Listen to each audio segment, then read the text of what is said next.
Hai adik-adik, kembali lagi dengan Kak Rina di online class 101. Kali ini kita akan belajar kelas 4 tema 5, subtema 1, perjuangan para pahlawan. Di pembelajaran 3 kita akan belajar bahasa Indonesia, IPA, dan PJOK di halaman 22 sampai dengan 27. Nah, adik-adik untuk melihat video lain, adik-adik bisa klik di kanan atas videonya. Nanti akan ada rekomendasi playlist dan juga pembelajaran lain. Tapi sesuai judul ya. Kalau mau lihat yang lebih lengkap bisa klik di kolom deskripsi. Nanti akan ada daftar playlistnya. Misalnya adik-adik mau lihat semua tema di kelas 4, berarti pilih ini. Klik linknya atau klik biru-birunya. Nanti kita akan masuk ke daftar playlist kelas 4. Misalnya adik-adik mau lihat kelas 4 ya. Lalu tema 4, berarti pilih yang ini, klik putar semua. Nanti di sebelah kanannya adik-adik bisa lihat ada daftar playlistnya ya. Nanti adik-adik bisa cari di sini berdasarkan dari pembelajaran berapa, subtema berapa, dan juga halaman berapa ya. Nah, kita mulai ya adik-adik. Ada Dayu di sini, katanya kebanggaan kita terhadap pahlawan bisa diwujudkan dengan meneladani sikap-sikap kepahlawanan. Salah satu sikap kepahlawanan adalah menolong orang lain. Tahukah kamu bagaimana cara menolong orang lain? Nah, adik-adik, Edo, ya, saat ini Edo sedang bermain sepak bola di lapangan. Tapi tiba-tiba Edo terjatuh. Akibatnya kaki Edo memar. Edo berteriak kesakitan. Kasihan ya. Lani yang mengetahui kejadian itu segera menghampiri Edo dan langsung menolongnya. Lani mengobati luka memar pada kaki Edo. Lalu apa yang terjadi pada Edo ya? Lalu apa yang dilakukan Lani terhadap Edo? Apakah sikap Lani sudah mencerminkan sikap perlawanan? Nah, kita lihat jawabannya di sebelah kanan. Yang nomor 1, apakah yang terjadi dengan Edo? Edo tadi terjatuh ya saat bermain sepak bola di lapangan. Yang kedua, apa yang dilakukan Lani? Nah, ini nih Lani mengetahui kejadian itu dan langsung menghampiri. Ya, jadi dia langsung menolong untuk mengobati kaki Edo. Nomor 3, apakah sikap Lani sudah mencerminkan sikap kepahlawanan? Jelaskan. Nah, tadi salah satu sikap kepahlawanan adalah dengan menolong orang lain yang sedang mengalami musibah ya. Jadi sikap Lani sudah mencerminkan sikap kepahlawanan. Kemudian seorang pahlawan mempunyai kewajiban untuk menolong orang lain yang sedang membutuhkan. Lani menerapkan sikap kepahlawanan, yaitu menolong orang lain yang sangat membutuhkan bantuan. Lani mengobati Edo yang sedang luka memar. Bagaimana sih adik-adik ciri luka memar? Nah, kita lihat di sebelah kanan ya.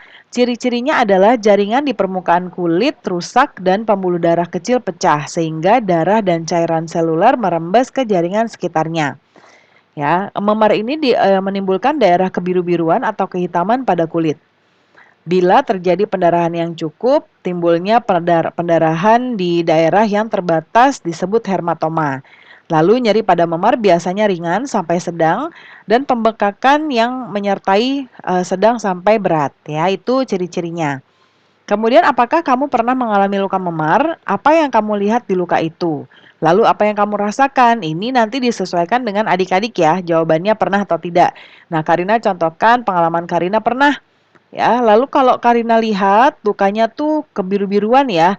Nanti lama-lama biasanya akan jadi ungu ya, lalu lama-lama akan jadi hitam. Nah, rasanya agak sakit atau perih ya adik-adik ya kalau kita terkena luka memar.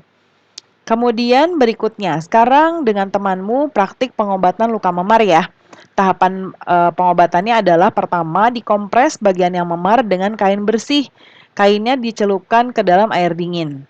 Jika terjadi pendarahan, kompres bagian yang luka dengan air hangat dulu ya selama 15 sampai 20 menit. Tujuannya supaya pembuluh darah melebar dan darah lancar sehingga proses penyembuhannya bisa lebih cepat. Lalu yang ketiga, setiap 3 jam sekali, ulangi pengompresan dengan menggunakan kain bersih yang dicelupkan ke air dingin dan air hangat secara bergantian. Nah, sekarang ceritakan pengalamanmu melakukan pengobatan luka memar dalam bentuk tulisan. Hal yang harus kamu tulis adalah ciri-ciri luka memar, cara pengobatan, dan nilai-nilai yang dikembangkan. Membantu teman yang terluka adalah cerminan sikap kepahlawanan. Nah, ini nanti adik-adik ceritakan berdasarkan pengalaman adik-adik ya.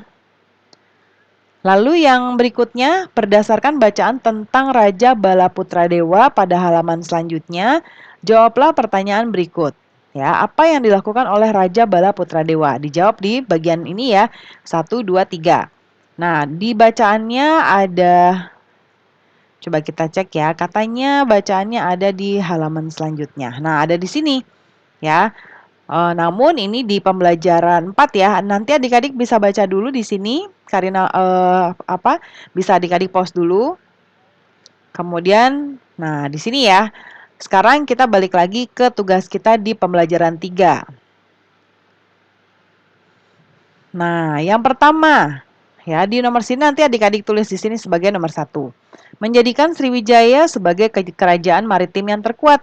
Yang kedua, memperluas wilayah kerajaan Sriwijaya. Yang ketiga, mendirikan Biara di Nalanda, pusat agama Buddha di India. Sampaikan jawab. Oh nih, dari semua perjuangan yang telah dilakukan, setujukah kamu apabila Raja Balaputradewa dikatakan sebagai pahlawan? Sangat setuju sekali ya. Kenapa? Karena Raja Balaputradewa adalah pahlawan bagi rakyatnya. Karena telah berani dan pantang menyerah berjuang sehingga rakyatnya hidup aman dan sejahtera.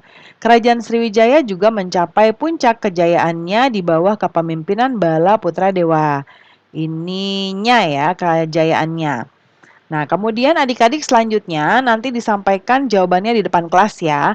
Lalu boleh tulis kembali bacaan tentang Raja Balaputradewa dengan kalimat adik-adik sendiri.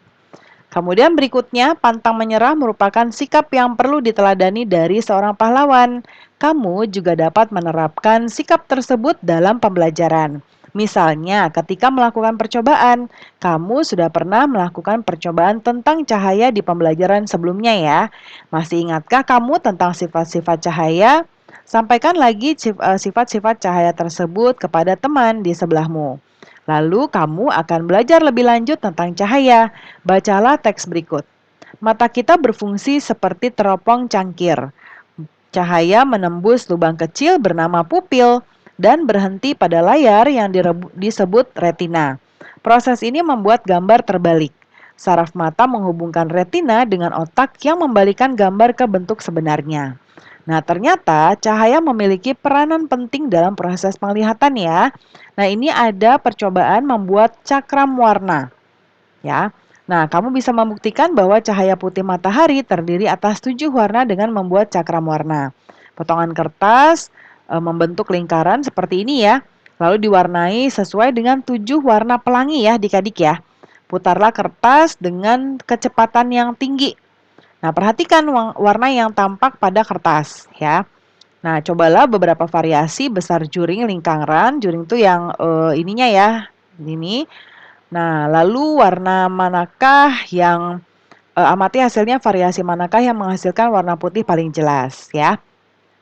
Nah, nanti percobaannya bisa dituliskan di sini. Kalau Kak Rina sudah tuliskan di sebelah kanan sebagai contoh adik-adik ya. Ya, judulnya tadi percobaan cakram warna. Tujuan percobaannya adalah untuk membuktikan bahwa sinar matahari terdiri dari 7 warna. Lalu alat-alat yang dibutuhkan adalah pensil, kertas putih berbentuk lingkaran, dan juga pensil warna. Langkahnya yang pertama buatlah lingkaran pada karton putih dengan jari-jari 10 cm. Bagilah lingkaran tersebut dengan 7 bagian yang sama besar. Warnailah masing-masing bagian sesuai dengan warna spektrum cahaya secara berturut-turut dengan menggunakan pensil warna. Yang keempat, buatlah 2 lubang yang jaraknya 1 cm di sebelah kanan dari titik pusat dan 1 cm sebelah kiri dari titik pusat. Yang kelima, guntinglah lingkaran tersebut. Yang keenam, masukkan benang kasur melewati 2 lubang tadi yang dibuat di nomor 4 ya. Lalu yang ketujuh, coba putarkan cakram warna tersebut dengan cara menarik dan mengendurkan tali. Ya, dan lalu amati warna cakram ketika sedang berputar. Lalu kesimpulannya dari hasil percobaan membuktikan kalau gabungan dari beberapa warna bisa menyusun warna putih. Seperti pada cahaya matahari yang kita lihat berwarna putih, sebenarnya tersusun atas banyak cahaya warna ya. Nah, itu ya adik-adik laporannya. Jadi pembahasan atau pembelajaran kita sudah selesai ya. Terima kasih sudah menonton sampai akhir. Mohon dimaafkan apabila ada kesalahan dalam perkataan maupun dalam materi yang diberikan. Sampai jumpa di pembelajaran berikutnya.